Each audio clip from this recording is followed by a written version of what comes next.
Order. Our first item is our Pledge of Allegiance. I pledge Allegiance to the flag of the United States of America and to the republic for which it stands, one nation under God, indivisible, with liberty and justice for all.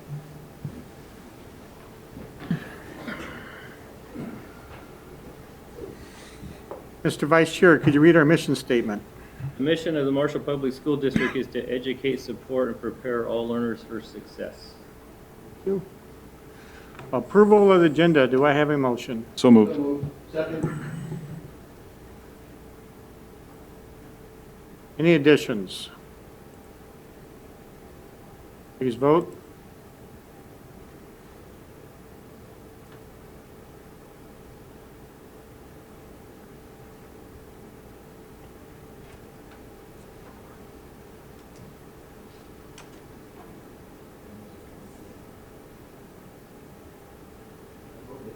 Mine doesn't come up.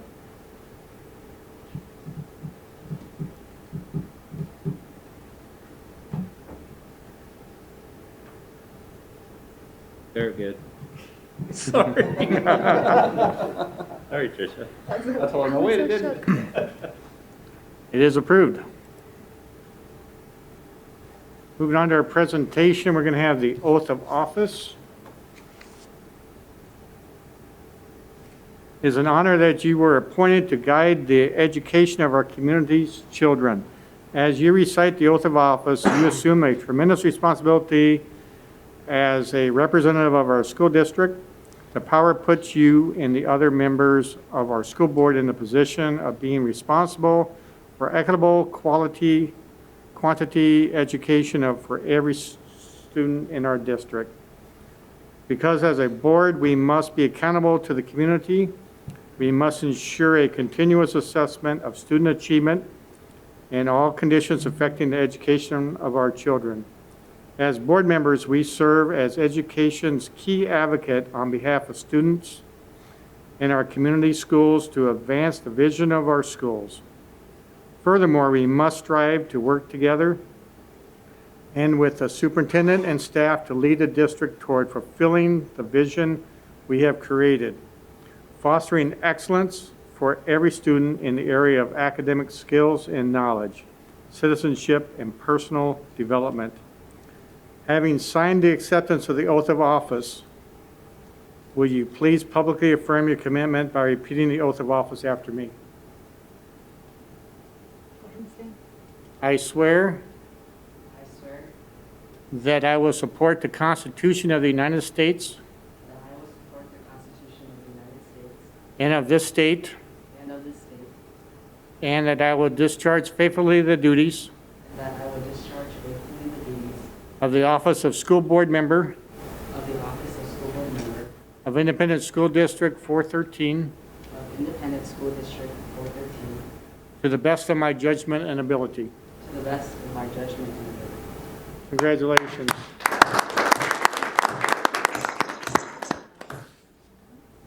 Thanks, Vince. Moving on to our presentation, our audit review. Welcome. Thank you. No falling down on our cords. I was warned.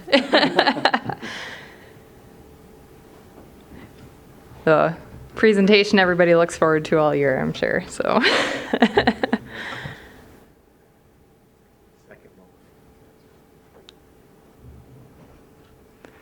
All right, so we'll jump in here. I am Tamara Dietz. I'm a manager at Hoffman and Bropst here in Marshall, Minnesota, and I'll be presenting the audit report for Marshall Public Schools for the fiscal year ending June 30th of 2020. For this audit, the district received an unmodified opinion or a clean opinion on the audit. That's what we want, so. Let's see if I remember how to work this. Okay. The district had revenues and other financing sources exceeding their expenditures by $26.2 million in the governmental funds. So governmental funds are going to be your general fund, food service fund, community service, building construction, and debt service funds. And we'll see in a little while some more detail on each of those funds and how they contributed to that increase in $26.2 million.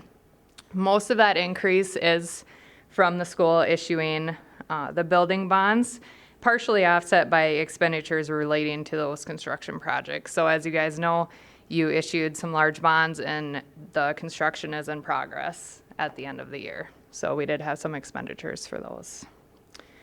The general fund, including transportation and capital, or Fund 1, if any of you are in finance, saw a decrease of about $191,000. That included a prior period adjustment for GASB 84, which we'll look at in a little bit as well. That was about a $20,000 difference from what was budgeted. So that's only a 0.2% difference from your budget in the general fund. With everything that went on this year, that's awesome. That's definitely an accomplishment to be able to work your budget and kind of figure out what may actually happen. So yeah, I mean, this year was just unknown. We kind of joked about if anything could happen, it probably happened in Marshall. I mean, other than COVID, which is happening everywhere, the district issued bonds, refunded bonds, started a construction project, had some capital leases for technology. So just a lot of things kind of going on and moving this year in the district. The district was a recipient of various grants that included Safe Schools Aid and the safety and security grants for the middle school and West Side School locations. So those projects also occurred during the year. The $28.735 million of general obligation school building bonds, that was Series 2019B. Those were issued in July of 2019. Proceeds of those are being used to finance the acquisition and betterment of school sites and the facilities in the district. And as I mentioned before, those were in progress. And the district also issued $2.9 million of general obligation refunding bonds, which is Series 2020A. That happened in May 2020.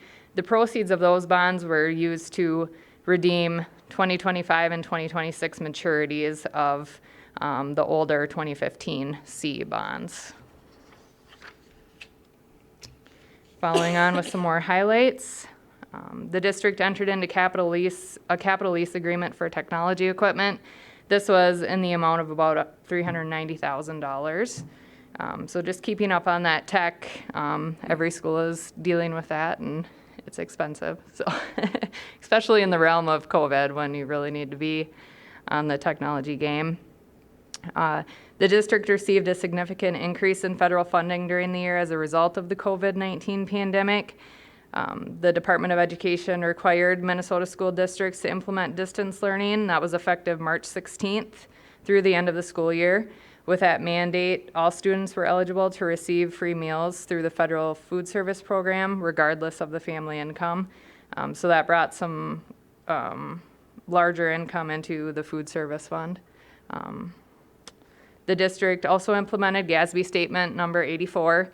GASB governs all of the accounting in government, and I think sometimes they just like to see what they can do, so job security. But anyways, this statement is for fiduciary activities. It established criteria for identifying fiduciary activities of all state and local governments. Based on that criteria, the district determined that the activity in the district student activity funds should be included in the district's reporting entity. The beginning governmental activities net position and the beginning fund balance in the governmental fund have been restated to reflect an increase of $19,399 because of that implementation of the new standard. And we would also like to say congratulations to the district on receiving the Certificate of Excellence in Financial Reporting for fiscal year 2019. Always a great accomplishment, and that's on the Comprehensive Annual Financial Report, or the CAFR, as some of us affectionately refer to it as. So, as we go into the district's future, A few of the main things here, we're going to see a 2% increase in the formula for general education aid again in fiscal year 21. Basically what that means is even if your student count remained the same, you would still see an increase in that state funding because that 2% formula is increasing. COVID-19 played a factor in 1920, and as we know, it will continue in 2021 and probably for the foreseeable future. The future additional revenue from the CARES Act will hopefully offset most of the additional expenditures for any extra PPE, transportation, and personnel that's needed because of COVID. The district issued that $28.735 million of general obligation school building bonds, as I had mentioned before, and you'll continue to work on those projects as we go here. So probably pretty far along on most of them. So it'll be exciting to see everything come to completion. And then in October of 2020, the district issued general obligation facilities maintenance and tax abatement bonds. That's Series 2020B, and that was for $3.41 million. They'll mature February 1st of 2036. The facilities maintenance portion of those bonds will finance indoor air quality projects included in the district's 10-year facilities plan as approved by the Commissioner of Education. And the tax abatement portion of those will finance construction and improvements to the district's parking lots and sidewalks. Okay, so here is a graph showing the district's enrollment. We show the past 2 years, so fiscal year 19 and fiscal year 20, and projections coming up here for where we'll end up fiscal year 21 through fiscal year 23. So as you can see, it's an increasing trend. Fiscal year 22 and 23, I'll make a note, the voluntary preschool program, those kids are not included in there. VPK is funded through fiscal year 21. Don't really know what will happen after that. So to be conservative, they are taken out of those numbers. But even taken out, you can see that you have increasing enrollment projected.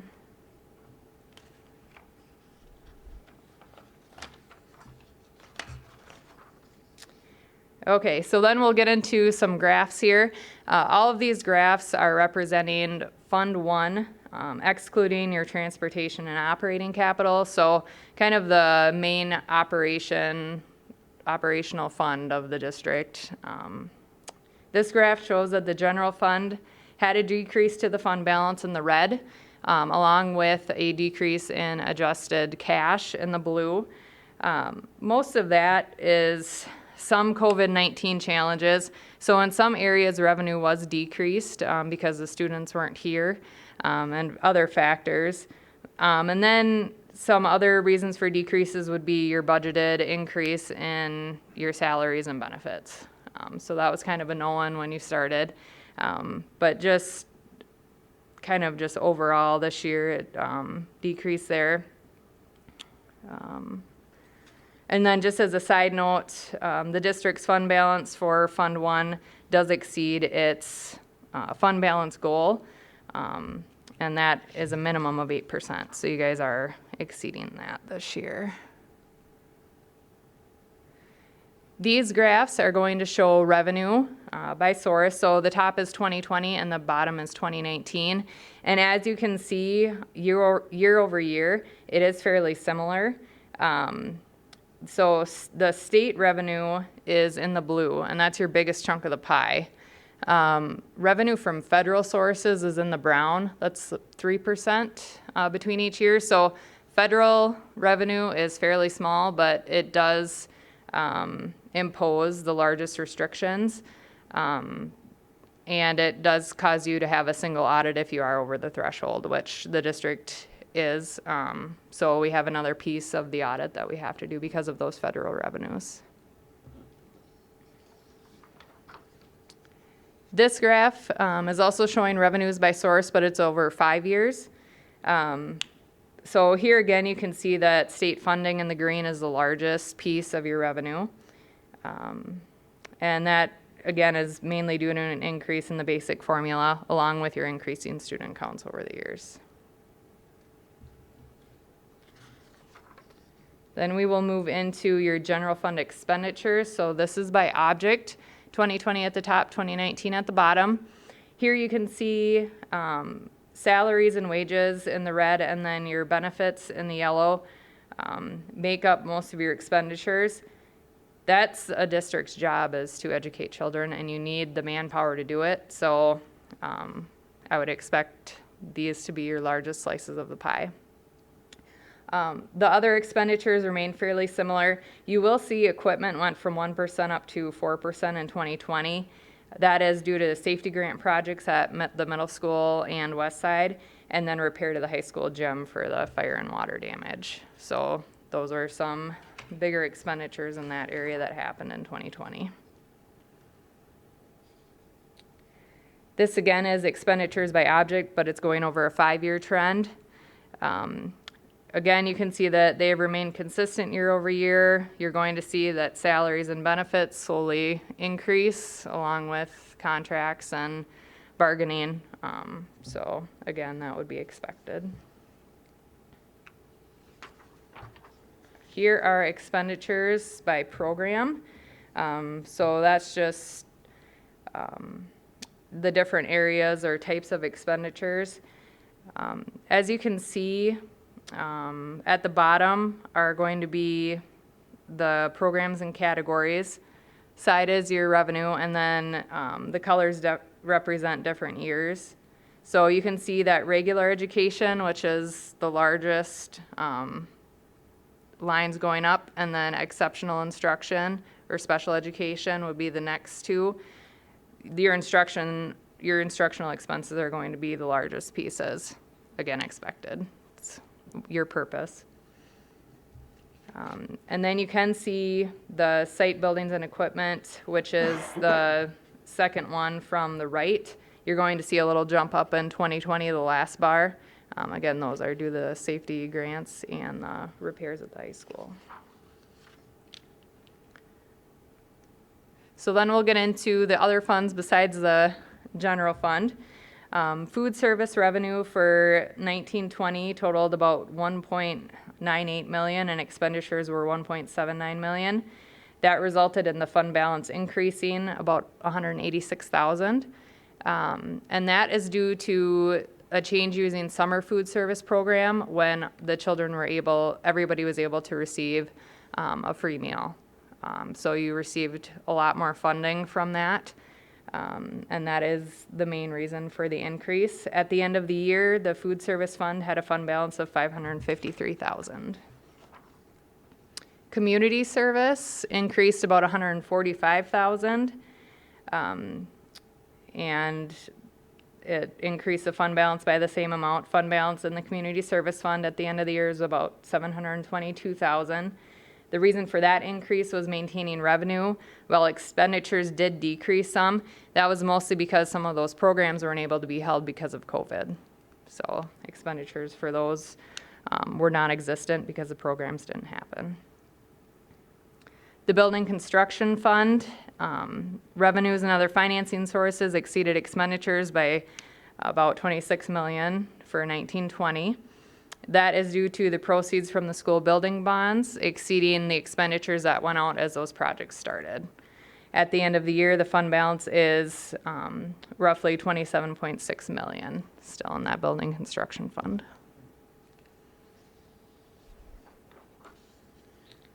Your debt service fund had expenditures that exceeded revenue by about $31,000.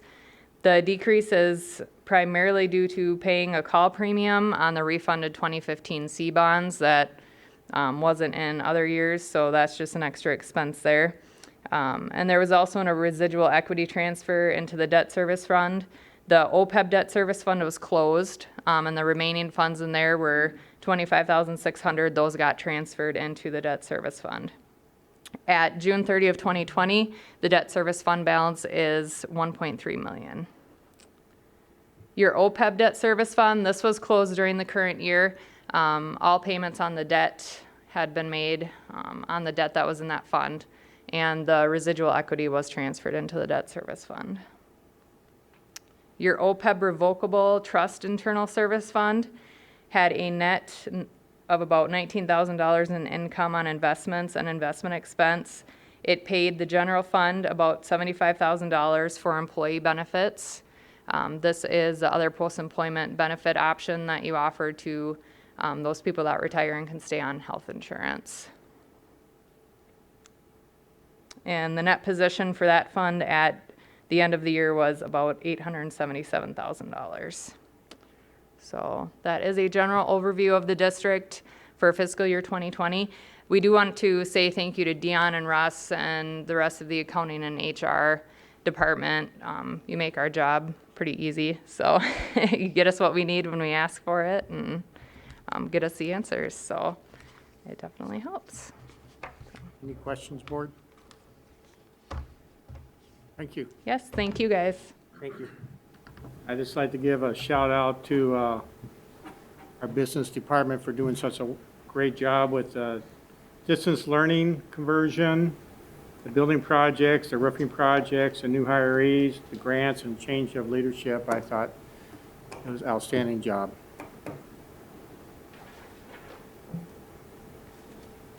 Board forum, board members, floor is open. Anybody like to bring up anything? I should have said at the last meeting, I did complete the Minnesota School Board Association Phase 4 training on policy and engagement, and that was a thrill, but the thrilling part was the shout out to Tricia Stelter for creating a spreadsheet that was talked about very highly, and they've put it out to all the districts across the state. And so we're really lucky to have your shout out to business department, but all of our staff. That was kind of exciting to be from our district. And that's to review all of the policies on an annual basis. So it's just great to see that. And then next week, we do have a bond oversight committee meeting to go over all the construction projects. Those seem to still be relatively on time. There's some new updates on the web schools page, so encourage everybody to look at those. I would also should mention, I also recently completed Phase 3 and Phase 4, and even though Sarah and I did not take the same class, they gave Tricia the same shout-outs. You know, we are blessed. Yes. Thank you. Anybody else?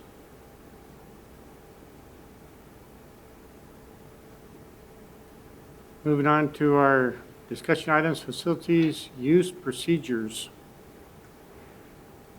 This was follow-up from our discussion last time we met. I met with Bruce Remy, and we have laid out some proposed protocols. We just want to run by you guys tonight. And this, we've had a document in place since August when we kind of started with COVID. Just add some updates. A lot of the newer things that we're looking at are at the end of this document. Some highlights that we've talked about, we've discussed going forward with is looking at this being for students. So we talked about kind of how do we incorporate who we include in this plan. Really thinking about, we want to mirror a lot of what's happening during the school days, what we said. So our activities and other programs involve students from parochial schools and such in town. So we said that we're proposing we would include students attending a school in Marshall is how we phrased it. We are asking that each program that would rent a facility or want to do different activities like this would have an on-site coordinator. So when they rent the facility, they would have to list who that person is, and we'd have to have their phone number and such on file with the facility rental. And then that person would have to be on site during the entirety of the activity that's going on. We did say that could be the coach or another advisor or something that's there anyway, but just somebody that's in charge of making sure all the protocols are followed. Of course, the masks, the social distancing, the cleaning requirements would all be included in whatever we do. We're proposing that we'd say scrimmages and such with the participants would be allowed, but asking not bringing in other communities or other teams, just trying to keep that same group of people participating. No tournaments or anything like that would be part of this. There were a couple questions, Stephanie, we posted this agenda on the website on Friday, a couple questions. So we have like wrestling, some co-op agreements where those kids are already part of that team. That, of course, we would still allow to continue is what we're thinking, but. Question on the cleaning, whoever the groups are that are using the facility, are they responsible to help pay the cost of additional cleaning as a result? Is that built into this? It's built into the rental fee with the facility. I talked to Bruce, like it mentions in the protocols that we ask you to bring your own, if it's basketball or something, bring your own equipment as much as possible. If they're using our equipment, we would have cleaning supplies available, and then they would have to clean it themselves. Yep. Is there going to be a way, my concern is in terms of, obviously, we're not going to be able to have, Minnesota or Marshall Girls Basketball Association and hoops, same night, different gyms. Has there been an evaluation to figure out how, is it going to be a first come, first serve sort of basis in the scheduling and making sure that we don't have too many kids between those different activities? I just foresee that being a nightmare. Yeah. We haven't gone in a lot of detail with that, but the idea would be to be first come, first serve. And once it's taken for that night. And we'll have it set with how many kids can be there at that particular. Yeah, there are pod sizes listed of, I think it was no bigger than 25 was the recommendation. But how many groups would that be for the various gyms? Are we just doing this at the high No school, or will idea. this be at all the buildings? It could be other buildings as well. Yeah, I don't know that overall number off the top of my head.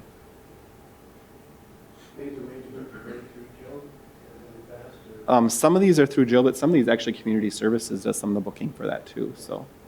So this like applies to like every activity, or is it like a certain amount of activities? There's a price for activities that are coming that aren't part of the school. So if an outside facility or outside agency wants to rent it, there'd be a price for that, right? Like hoops. Hoops or, yeah. So is this saying that like hoops or NGBA or JO volleyball, they can't play other teams? I mean, anywhere in the state, is everybody doing this, or? I asked other superintendents, and there wasn't a lot of consistency with what's going on. It was some were saying they're having the return to play, like the group would have to say, here are the protocols we're doing. I liked the idea of us having more, here's what our expectation is for it. I'd say fairly consistently though, we're not looking at with some of these things inviting a lot of other teams in right now. And it comes down to it's different than I think it's different than the varsity at the high school because we don't have as much oversight. It takes a lot more of our staff to monitor something like that. I understand. I'm just curious what the programs are built on playing tournaments and playing other teams, and I'm just afraid they're going to lose some interest if they're just playing against each other. Mm-hmm.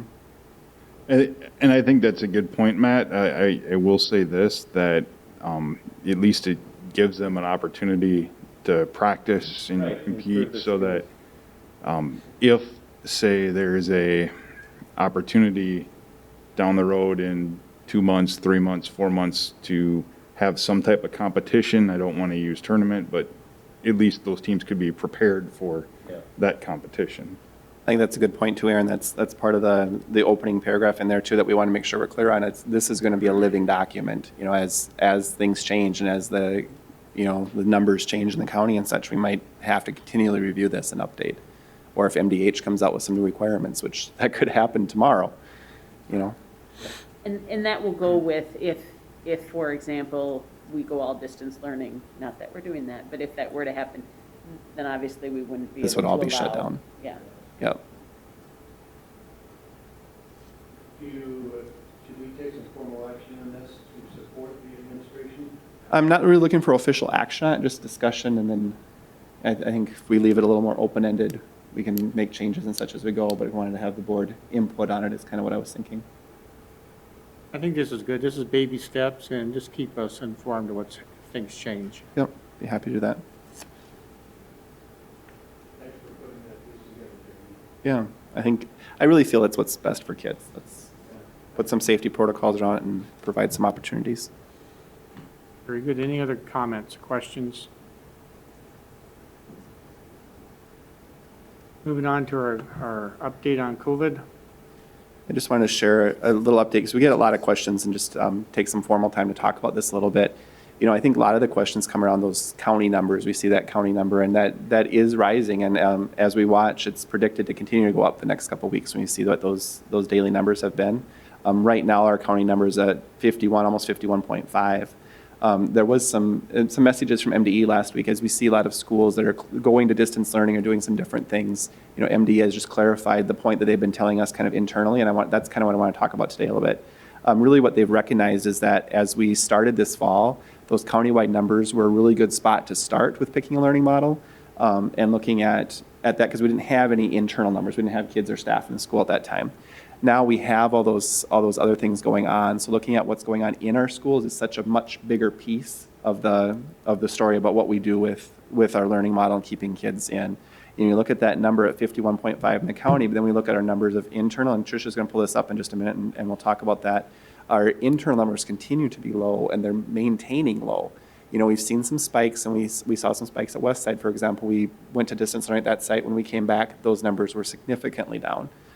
So that's, you know, it's really what MDE is encouraging us to do, is continue to watch those internal numbers, and that's what we make decisions based off of. Continue to be in conversation with public health and MDH as we're having those. We're watching these numbers all the time. And something we've rolled out to try and be even more transparent with this is a community dashboard. So this is another shout out to Tricia. She put a lot of time into developing this dashboard, where we're really taking now these numbers that we have internally, and we've got a way now to have this live data. So on our website under Return to Learn is the community dashboard, and these numbers are, as the nurses put something else in the dashboard, it goes live on the website. So what you see is current right now, how many people are out. And I looked at that the other day. It's kind of hard to find. Yeah, I'm going to Just- back up and show I don't know everybody if where there'd it's be a at. way to move it. I just think as a parent, Sure. that's one of the things that I've been pretty vigilant about paying attention to. Yeah. I don't know if there's a pro and con to that, but just, it was difficult to link to it, because the return to learn was, in my mind, was, oh, that's going to be just the explanation of, you know, that we're in Of overall. hybrid or whatever. So it just was something that I noticed in terms of, and I appreciate very much the transparency. I think it's great. It Oh, just that's was good. tough to get to. Good feedback. And Tricia has added a couple other things on here, and we can show kind of how to get there here too. But that's some of the things, as we've talked about it, we're looking at these numbers every day. Yep. So we both went home the day before we went live, and we showed our spouses, okay, look at this and tell me, does it make sense? Do you understand what we're looking at? And so that's the kind of feedback we need, is it you know, understandable to people that aren't looking at it every day. So from the homepage, the Return to Learn, it looks like one of the pictures is actually an active link, or you can scroll down and it's down below as well. I appreciate the fact that we weren't driven by the county numbers, that we're able to take a look at our internal numbers and make decisions accordingly. I'm glad they allow that flexibility. Right.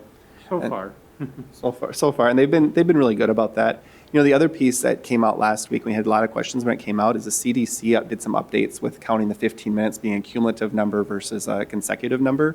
That's what MDH has been telling us all along, ever since we opened this fall. It's that cumulative over the period. So that's how we've been tracking it ever since school opened. So CDC has now formally announced that's what they're doing, but MDH has been doing that consistently for us. So.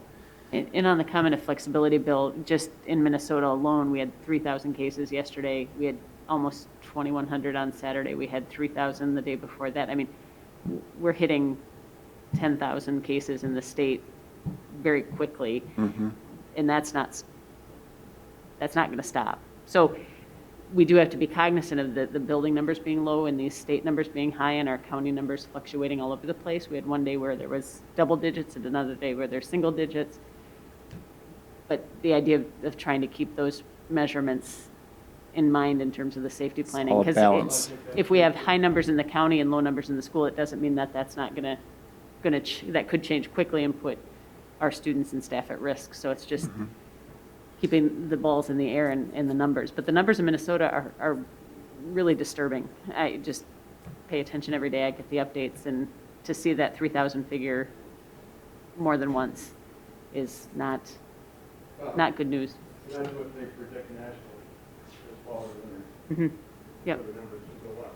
yep. As long as we can control the numbers internally, that's huge. And that's one of the things that when we're talking with public health, they'll say, okay, let's look at the close contacts you've had and how much other impact is that having within the building? Are you seeing a positive case that's spreading to many others in your district, or is it a positive case that's from outside? And so that's always part of that conversation, and that's where that county number is part of the equation too. So, Tricia, I think it's important to also look at, with our numbers internally being so low, it's probably safer for our kids to be in school and being at home. Yep, and that's one of the things that we get to, and that when the one remains high and ours remain low, that's part of the conversation with public health too, is, you know, we have the masks and we have the social distancing and all these different protocols in the schools, and say how much of that happens when we're not in school, and how much safer is it than to just be in school. So, Tricia, if you want to just walk through a couple more of those steps on there. Yeah, so Jeremy did a nice job of covering the reason for the dashboard. We had just been receiving several questions from staff and community members, and so in an effort to be transparent, we wanted to share information with everyone. So as he shared, if you visit our Return to Learn page and click on the community dashboard, and you'll see here that there's a lot of narrative here. I would encourage you to read it because it explains quite a bit, including our total population within our school district. We have approximately 3,000 people that we're serving between the students and the staff every day. But the dashboard itself is really broken up into two separate areas. The first area here is the COVID active testing area. And so you'll be able to see by staff and student how many are awaiting test results, how many have tested negative but are maybe still out because they're experiencing symptoms, and then how many have tested positive. And we call these active cases, and so that means that they're currently active because they're symptomatic, or they're going through that 14-day or 10-day period. And again, on the right-hand side here, it's then broken out by building or by school, and so you can see that. And then the second set of data here is regarding close contact monitoring. And these are people that have come into contact with a COVID positive person, maybe at school or outside of school, but they have been asked to quarantine for 14 days. And so what we've done is we've taken those numbers and shown them by school as well. And keep in mind that these numbers may fluctuate from day to day, because you might have an entire classroom that was asked to quarantine, or you may have an activity that was asked to quarantine. And so, one day we may see the high school is at 36, but then when everybody's able to return to school, that number may drop off quite quickly. And so, as Jeremy shared, this is real-time data. So as data is being entered into our database, these numbers are going to change to reflect that. Question on close contact monitoring, is that being pretty much fulfilled by the new position we hired? Is that person charged with? The nurses are doing most of that contact monitoring. The new position is doing a lot of the data entry with it and helping make some of the contacts with parents and that sort of thing. So the nurses are still the ones doing most of the monitoring, though. Do the people that are quarantined because of close contact get tested before they come back, or do they tested when they're quarantined, or are they tested at all? Or There isn't a requirement for them to be tested to come back as long as they complete the quarantine as number long of as they go days. through the 14 days? Right.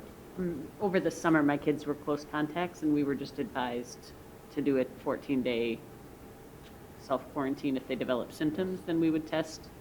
If they didn't develop symptoms, it was 14 days from the contact. So I think that's still pretty That's universal. It is, Yep. and you can't test out of quarantine. If you've come into contact with a COVID positive person, you can't test out of that. You need to be home for 14 days. Reason for that is they've said people might be on day 13 and they start to show symptoms. So even though at day 5 you're negative, doesn't mean you won't become positive. So, yep. Any other questions on that? I would just like to comment that all my teachers are really excited that we have like hybrid for like this quarter. A lot of them were like, we should have a pizza party. I'm like, that just Would doesn't defeat make the sense. purpose. Invite all your friends. Very good, thank you. Second reading of policies 701 through 705. Anybody have any comments or questions? Second reading. Just wanted to point out on policy 705 for investments of school funds, one of the things the auditors had pointed out to us is there were some wording that needed to be added for fund transfers. Nothing that we're not already doing, but needed to be added to the policy itself. So that change happened since the first reading. Any other comments? Moving on to our action items, we have our first action item, a West Side Elementary School Real Estate Purchase Agreement. Do we have a motion? So moved. And I need a second. Second. I think it's open for discussion. Just wanted to point out a couple of the changes. We didn't have a good tracking document to share with you guys, but there wasn't a lot of changes since the last time you guys approved this document. We had just added, kind of for our security, that the September 1st date, we're allowed up to 90 days after that without approval from the buyer if needed, and then if we have to extend past that, we can work that out with the buyer. And then along with that, due to that and along with that and along with COVID, we eliminated the penalty that was put in there. We initially had a penalty for each month past December 31st that the project wasn't done. We still left in the December 31st date, and there would have to, if it gets delayed, it would have to be agreed upon by both parties. But the buyer is not paid until the project is done.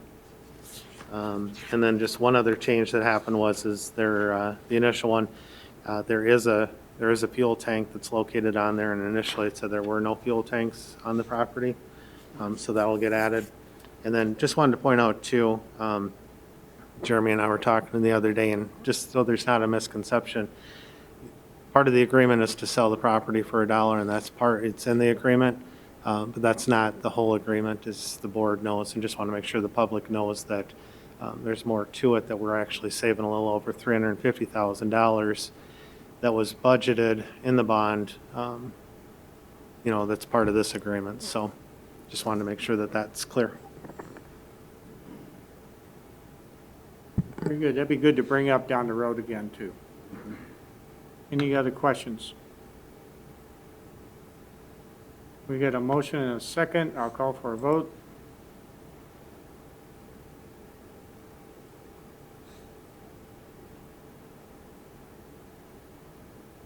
It is approved. Approval of resolution relating to the termination and non-renewal of a coaching contract. Motion to approve. Do I have a second? Any discussion? Hearing none, call for a vote.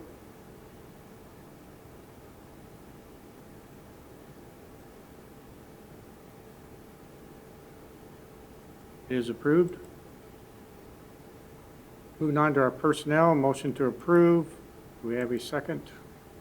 Second. Open for discussion.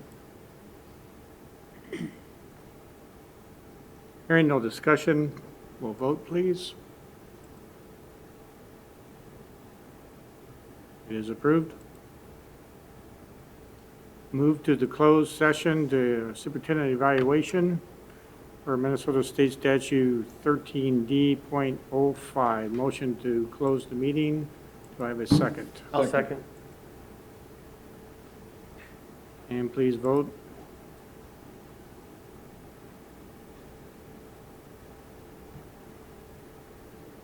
It is approved.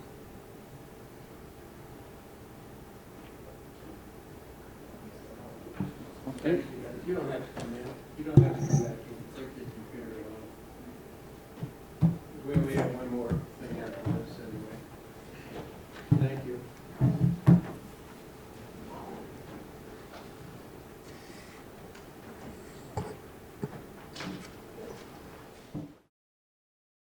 Okay, I'd like to read a statement.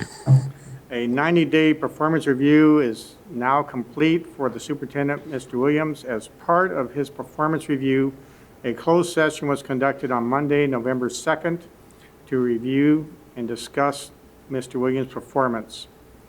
As part of the performance review process, online evaluation was completed by the school board, the school administration, and the district staff. The evaluation consisted of 5 sections: policy and governance, instructional leadership, organizational management, professionalism, and attributes, with the various rating areas in each section.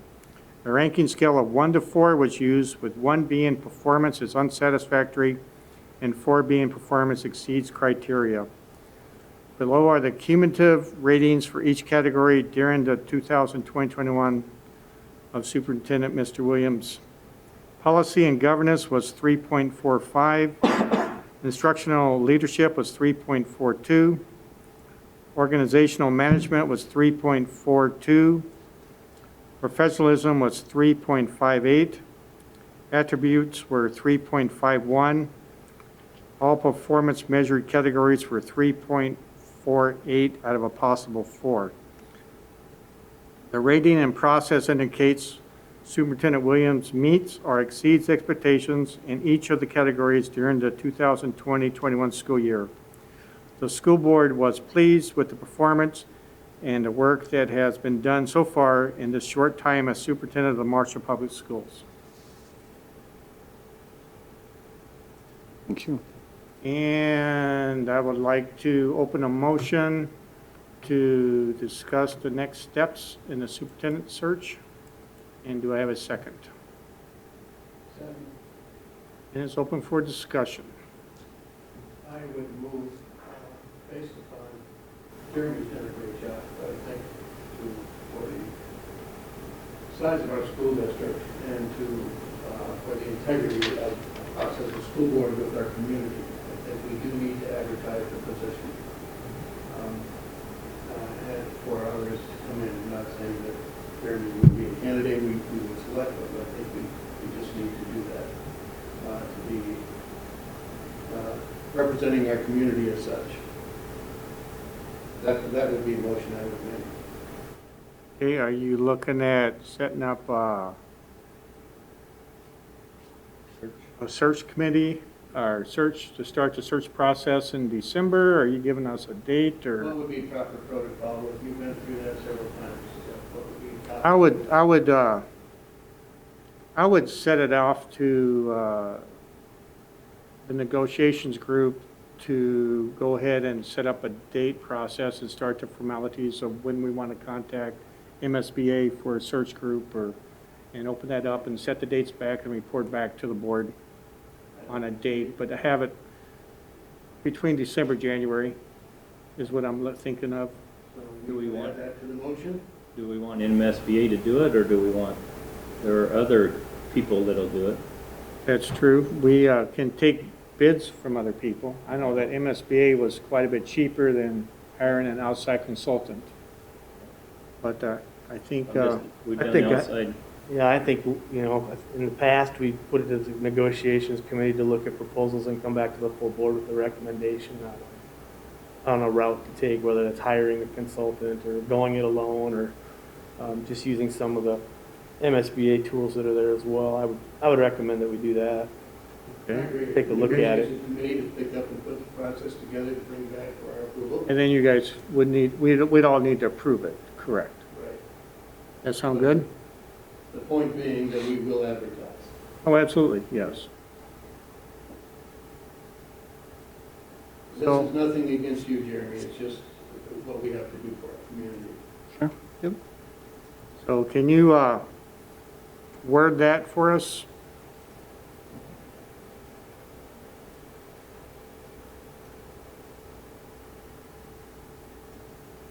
You taking care of us, Tricia? Yeah, hold on one second.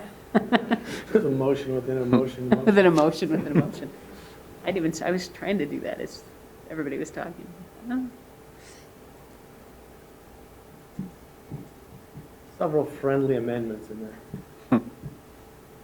Well, if Trish does it, we know it's be done right, so. Some people are just highly underpaid. Pardon? Some people are just highly underpaid. You got that right. All right, and so, correct the motion if you would like, but I put out there, sorry, I have to get back to it. That the school board will move forward with advertising for the position of superintendent of schools. Negotiation stuff, and that's kind of a. Yep, that sounds good. So So Bill made the recommendation or the motion, so we need a second. we need a second. I'll second that recommendation. We'll put it up for a vote, a voice vote. No, it's an ESB now. Okay, There's, can you vote in? so I second it, so I'll call for a vote. Is that Can the we recommendation? Is there have any further discussion, discussion? please? Further discussion? I want to publicly thank Jeremy and tell you, you've done a wonderful job. You have led us through a very difficult time, both in this district and in education in the state of Minnesota. You have done a wonderful job leading our schools. You've done a wonderful job helping our students. You brought great information to us, helping us get through this, and you've even gone out and engaged the business community. I wholeheartedly want you to know that I think that you have done a terrific job with this district. Thank you. Any other comments? Well, one other piece is what I'm hearing internally from the staff up here and from the administrative team, that it's a breath of fresh air. And that's huge. Any other comments? Hearing none, please vote.